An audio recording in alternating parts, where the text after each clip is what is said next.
नमस्कार, आप देख रहे हैं न्यूज 24/7 इंडिया और मैं हूं आपके साथ रंजना श्रीवास्तव। आइए रुक करते हैं कुछ खास खबरों का।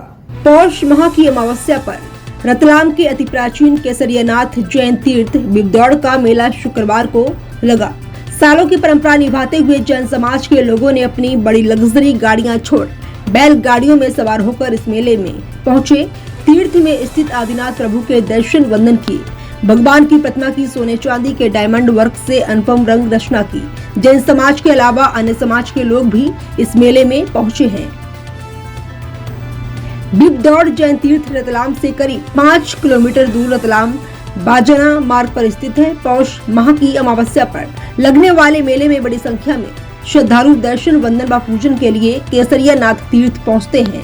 यहाँ मंदिर में स्थित पाश प्रभु मणिभद्र देव का आकर्षक श्रृंगार किया गया। मंदिर को सजाया गया। प्रभु के दर्शन वंदन करने आए श्रद्धालुओं का तिलक लगाकर स्वागत किया गया। इस मेले की खास बात यह है कि रतलाम का जैन समाज बड़ी संख्या में परिवार के साथ यहाँ आता है। वह भी अपनी लग्जरी कारों को छोड़ बैलगाड़ी में सवार होकर बैलगाड़ी में थाली बार ढोल की थाप के साथ प्रभु की जय जयकार करते हुए रतलाम से यहाँ जैन समाज पहुँचते हैं। बैलगाड़ी में सवार श्रद्धालु ने बताया कि अति प्राचीन तीर्थ बिबदौड़ मेले में राजा महाराजाओं के समय से बैलगाड़ी में बैठ जाने का चलन है। परिवार के बड़े बुजुर्गों सभी एक साथ बैलगाड़ी में सवार होते हैं। गाड़ियां तो खूब हैं, लेकिन मान्यता के साथ आज भी 400 से 500 रुपए में 5 किलोमीटर तक बैलगाड़ी करके जाते हैं।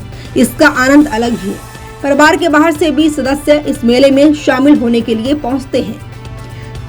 इस मौके पर तीर्थ के ट्रस्टी पारस भंडारी के अनुसार सालों पुरानी परंपरा को आज भी समाज निभाते हुए परिवार के साथ बैलगाड़ी में सवार होकर आते हैं। धार्मिक मान्यता के अनुसार भगवान केसरियानाथ ऋषभ देव जी का चिन्ह बैल था। पुराने समय में मोटर गाड़ी व अन्य साधन नहीं थे, केवल बैलगाड़ी ही थी। तब बैलगाड़ी में सवार होकर आते थे। उसी परंपरा का आज भी निर्वहन समाजन कर रहे हैं। जैन समाज के अलावा भी अन्य समाज के लोग भी बड़ी संख्या में मेले में आते हैं।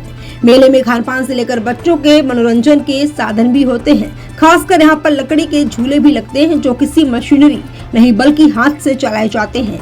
समाजजन इन झूलों में बैठकर आनंद लेते हैं। बच्चों से लेकर बड़े और बुजुर्ग बड़ी संख्या में इस मेले में शामिल होने आते हैं। रतलाम से नरेंद्र अग्रवाल की खास रिपोर्ट।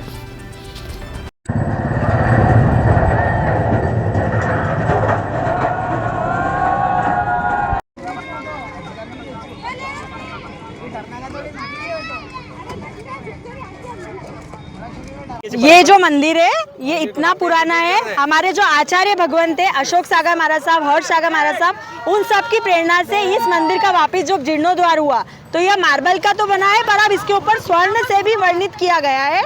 और इस परंपरा के लिए हिसाब से ये पौष की अमावस को यहाँ पर जो मेला भरता है, इसमें जो लकड़ी के झूले आते हैं वो सब में झूलने का रिवाज है। और अमावस के दिन सब लोग यात्रा करने आते हैं, पर बैलगाड़ी से जाने का रिवाज ये है कि बच्चों को भी ये संस्कार मिले कि पुराने ज़माने में किस तरीके से लोग यात्रा करने के लिए जाते थे। पहले के ज़माने में गाड़ी वगैरह का तो साधन होता नहीं था, 4 व्हीलर, और 4 व्हीलर से जाते तो जो जीव की अशातना होती, कम से कम बच्चे ये तो सीखे कि हमारी परंपरा क्या है और जीव की अशातना भी कम हो। बस ये सब बच्चों को संस्कार देने के हिसाब से हम लोग बच्चों को, और ये हम बैलगाड़ी में पूरे परिवार के साथ जा रहे हैं। हमारी सारी सिस्टर वगैरह सूरत और सब जगह से हम लोग आए हैं और बस परिवार के साथ। सोनिका सकलेचा। स्वर्ण मंदिर पूरा स्वर्ण की पालिश की गई है, उस पर तो पूरे मंदिर को सजाया गया है और इसको और इनोवेट पूरा करने के में है। और ये परंपरा थोड़ी अच्छे से चले, जैसा मतलब पुराने टाइम पे दशक लकड़ी के झूले भी आते हैं थोड़ा, और इसमें जो झूले आते हैं वो परंपरा के तहत उस झूलों में हम झूलते हैं और उस परंपरा का निर्वाह करते हैं। बचपन जैसा माहौल हमने देखा, हमारे पापा ने, हमारे दादाजी ने हमको कहा था, वो भी हम हमारे बच्चों को भी यही सिखाना पसंद करते हैं कि भाई सभी शामिल। आपका नाम बताएं। शैलेंद्र पालरेचा। क्या कुछ परंपरा की बैलगाड़ियों से भगवान ऋषभ देव जी के दर्शन? हमारी कम से कम 125 साल पुरानी परंपरा है। यहाँ पे दादा आदिनाथ की बालूरस से निर्मित बहुत प्राचीन प्रतिमा है। उसको निर्वहन करने के लिए अनादिकाल से परंपरा चल रही है। पहले जब त्रिवेणी का मेला नहीं हुआ करता था, सब बिबड़ोद में ही पहला मेला गिरता था पूरे रतलाम का। जब राजा महाराजा का ज़माना था और आज 125 साल पुरानी परंपरा को निर्वहन करने के लिए मेरा पूरा परिवार जो दाहोद, बम्बई, सूरत, लिमड़ी वगैरह से सब आया हुआ है। इसकी परंपरा के लिए हमने 2 बैलगाड़ी करी और पूरे परिवार को इकट्ठा किया ताकि हमारे आगे वाली पीढ़ियों को भी पता चले कि हमारी विरासत क्या है और एक अच्छे संस्कार का अनुभव हो और दादा आदिनाथ की कृपा बने।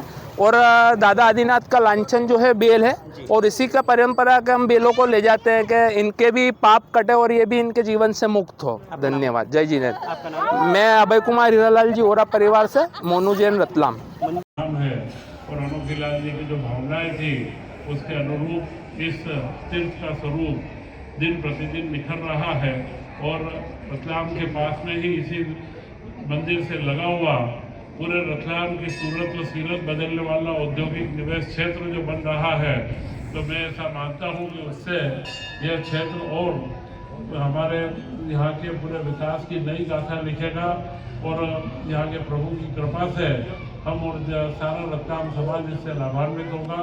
मैं कई बार यहाँ